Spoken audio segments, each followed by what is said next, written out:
Hey everyone, this is Keith Scott from out in Sydney, Australia. I'm one of the voices of Bullwinkle J. Moose. It's time to watch Relentless and Unstoppable.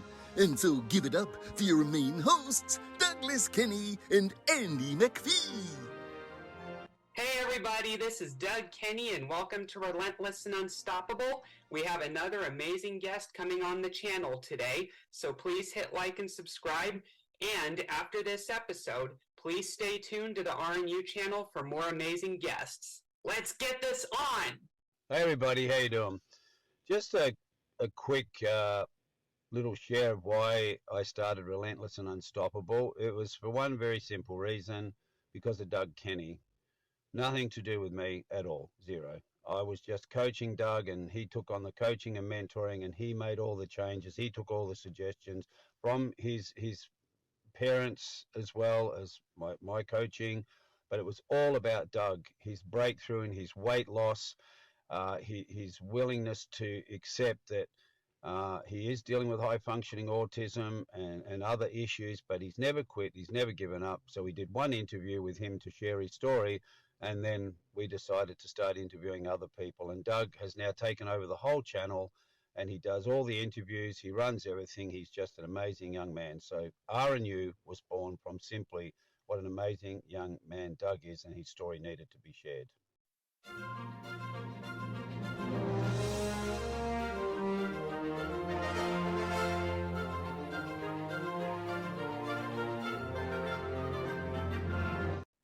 Hey everybody, this is Doug Kenny from Relentless and Unstoppable, and today we have the director of Homeward Bound, The Incredible Journey, Duwayne Dunham, with us. Hey, how you doing?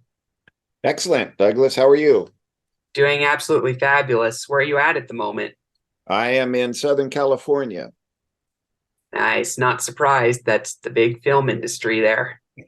Well, I think everybody's going on vacation now, whether they like it or not. Yeah, I bet it's their first vacation in a while, knowing the industry. With the strike, nobody's going to be doing any work for a while.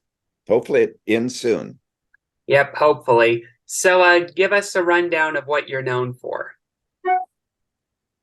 Well, obviously the poster there behind you is Homeward Bound, The Incredible Journey was my first feature film. But I had and have a long editing career as well. And pretty sure I'm the only person that's edited and directed for Lynch, Lucas, and Spielberg. And so edited a lot of interesting movies and directed a lot of interesting movies. And Homeward Bound was one of my favorites for sure. Yeah, what was your upbringing like that led to you becoming a director? There's probably no one or particular upbringing that prepares one for that. I think it's how you manage chaos. I mean, that's really what's happening every day. You're working on tight timelines because of financial restrictions, and you have a schedule and you try to adhere to it. When you work with animals like Homeward Bound and children, W.C. Fields famously said, never work with animals and children. And the reason I think he said that is he's really speaking to adult actors, because if the animals or the child happens to do the shot right, that's the one that's going to be in the movie. The adults, you can tell them, try this nuance and that nuance and try it this way, that way. We get to the cutting room and pick the one we like. The animal, we never knew in Homeward Bound. Joe Camp, the wonderful animal trainer, we didn't know what those animals would do. And before every take, I would say, or every scene, I would simply go up to Joe and say, okay, what do you think Shadow is likely to do here? What do you think Chance is likely to do? We didn't worry so much about the cat, Sassy, because we had a habit of, she had a harness on underneath that long fur, and we would just nail her down. But, directing it's managing all those personalities and the situation, the time clock, and I think for anybody who aspires to that job, just immerse yourself in literature and books and movies and art and observing people. How do people move and react? And in the case of Homeward Bound, I didn't necessarily look upon these three animals as animals. They were, yes, but in my mind's eye, Shadow was a specific actor. Chance was a specific actor, as was Sassy. And I would say to myself, how would that actor play this scene? And I shot the movie in a lot of close-ups with a lot of reaction shots for that reason. And seemed to work out. That's great to hear. How'd you get your role in the movie? Through a lot of work leading up to how does one get that job. It's rare indeed. But I'd always wanted to do that, went to film school for that purpose, and was lucky enough to get a job in the business and worked on some really great movies. My first movie that I ever worked on, and it was in the editorial room, was One Flew Over the Cuckoo's Nest. And that led to Star Wars and Empire and Jedi and Raiders and Blue Velvet and Wild at Heart and Twin Peaks and, a long list of popular movies. And then I did finally get my directing break on the first season, not the pilot episode, but the first episode of the first season of Twin Peaks. David asked me to direct that first episode. And I suppose, I understood the decision, because between the time we finished the pilot and then it's over a year later, by the time we started the episodes, outside of David Lynch and Mark Frost, I knew all of those characters as well as anybody, or better than most. So as an editor, and knowing those characters from the pilot, the first episode was really reintroducing each of those characters. So that really started the directing thing. And then right after that, I got the assignment for Homeward Bound. That's incredible. How did it feel to be selected by Disney, like a legendary, iconic company?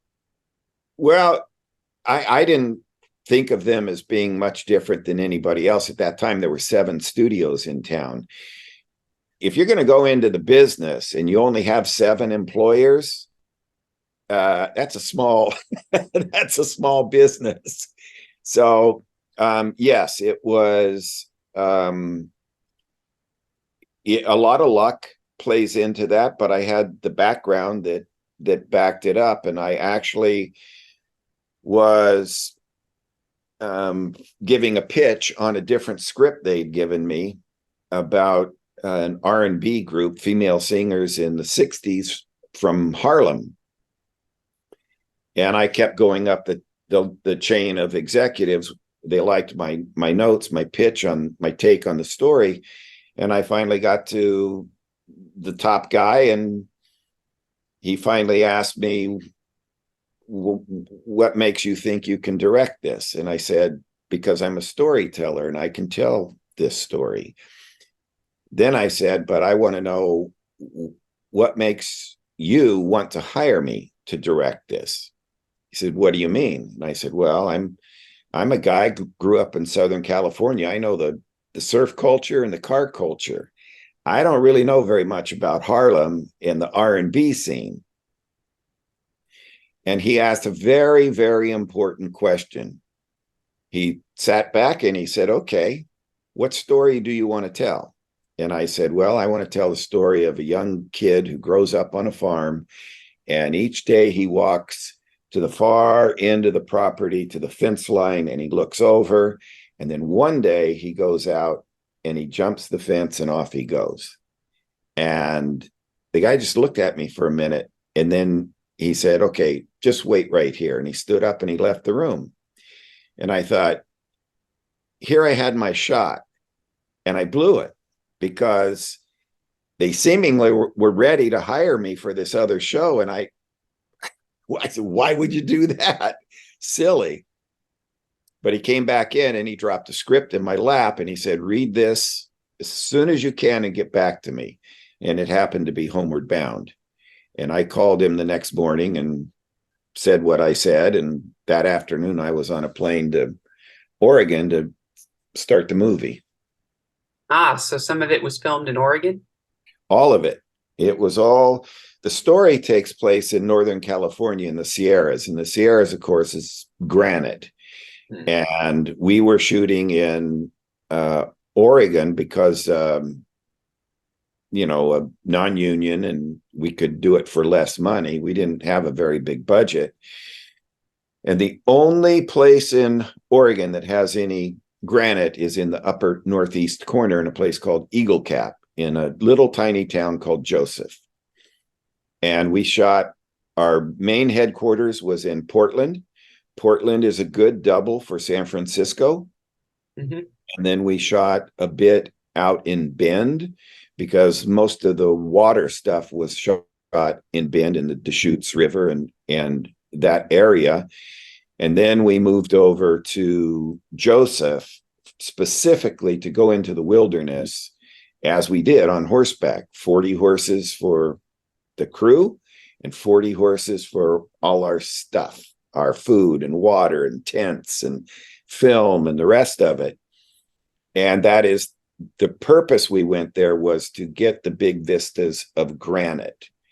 And, you know, to show the incredible journey, you had to show the incredible obstacle in front of them and the distance, and make an audience feel that this might be insurmountable. How could they ever do this? So that's where we went. I see what you mean. Where was the muddy scene filmed, the mud pit? Well, that was in Portland. That was the train yards, the rail yards, right in Portland.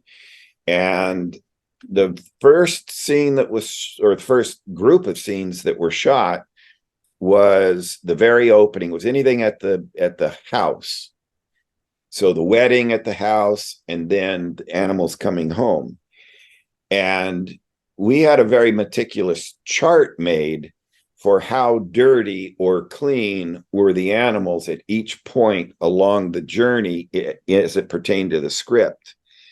So once we shot the ending, one of the last things we shot in the Portland area was the rail yard where Shadow falls in that pit. And it just happened to be, you know, nature's calling that day, that when we got to the set, it was drizzling. And the script didn't call for rain, and you don't want rain. We didn't want to be rained out.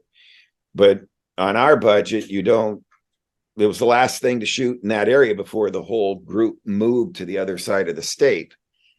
So we continued to shoot, and it continued to drizzle and lightly rain. And by the time we got to the pit scene, was almost the end of the day. And there was nothing but thick, very wet mud at the bottom of that pit. And we lowered Shadow down, and I happened to look down. It literally took my breath away to see that animal laying there helpless, the bottom of that pit in all of that mud. And I was down there, Joe Camp was down there, Reed Smoot with the camera, and we had to have people literally lifting our feet out of that heavy mud just to be able to move around in that pit. Otherwise, you're stuck. You couldn't move. And poor Ben was the dog's name, real name, Ben. And he was shivering, he was cold, and, you know, and he couldn't move either. And so I'm sure it was a little concerning for all of us. But then, of course, you know, you get the criticism. How come Shadow, he fell in that mud pit and he comes home, he's so clean? Well, now you don't know the answer. We never planned on that. We shot the ending before we shot that, so there's no controlling it.